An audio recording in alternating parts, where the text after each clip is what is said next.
This burqa, full face coverings, when it's against, their will. পার্লামেন্টে বোরকাকে অসম্মান করায় অস্ট্রেলিয়ার উগ্র ডানপন্থী নারী সিনেটর পলিন হানসনকে 7 কর্মদিবসের জন্য বহিষ্কার করেছে দেশটির সিনেট। প্রকাশ্যে বোরকা পরাকে নিষিদ্ধ করতে ক্যাম্পেইনের অংশ হিসেবে সংসদে বোরকা পরে আসেন তিনি, যা খুবই দৃষ্টিকটু ছিল। এরপর দেশটির আইন প্রণেতারাই এই ঘটনার নিন্দা জানান। এই উগ্র ডানপন্থী সিনেটর প্রকাশ্যে বোরকা নিষিদ্ধ করতে পার্লামেন্টে একটি বিল উত্থাপন করতে চেয়েছিলেন, কিন্তু এতে ব্যর্থ হয়ে তিনি বোরকা পরে পার্লামেন্টে প্রবেশ করেন।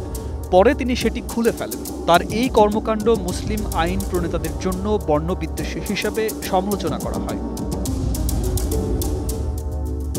অস্ট্রেলিয়ার পররাষ্ট্রমন্ত্রী পেনি অং, যিনি সিনেটে মধ্য ডানপন্থী সরকারের নেতৃত্ব দিচ্ছেন, তিনি জানিয়েছেন, সিনেটর হ্যানসনের বিদ্বেষপূর্ণ লোক দেখানো কাজ আমাদের সমাজের বন্ধনীকে ছিন্ন ভিন্ন করেছে। আমি বিশ্বাস করি তার এই কাজ অস্ট্রেলিয়াকে দুর্বল করেছে। তার এই কাজের জন্য অন্যদের খারাপ পরিণতির মধ্যে পড়তে হবে।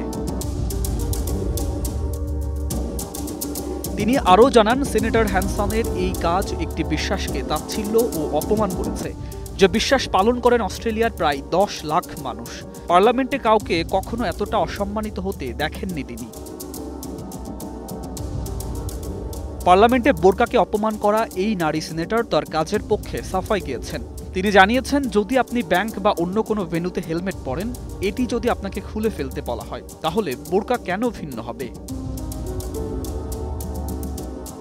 এই মুসলিম বিদ্বেষী জানিয়েছেন, বোরকা নিয়ে তার যে দৃষ্টিভঙ্গি আছে সেটিই তিনি ফুটিয়ে তুলেছেন। এছাড়া পার্লামেন্টে যেহেতু কোনো ড্রেস কোড নেই, তাই তিনি চাইলেই যে কোনো কিছু পরে আসতেই পারেন। কুইন্সল্যান্ড রাজ্যের এই সিনেটর 1990 সালের দিকে প্রথম পরিচিত হন। তিনি দক্ষিণ এশিয়া থেকে অভিবাসী আসা এবং মুসলিম পোশাক পরিধানের বিরুদ্ধে ছিলেন। সুকান্ত সরকার, 21 টেলিভিশন।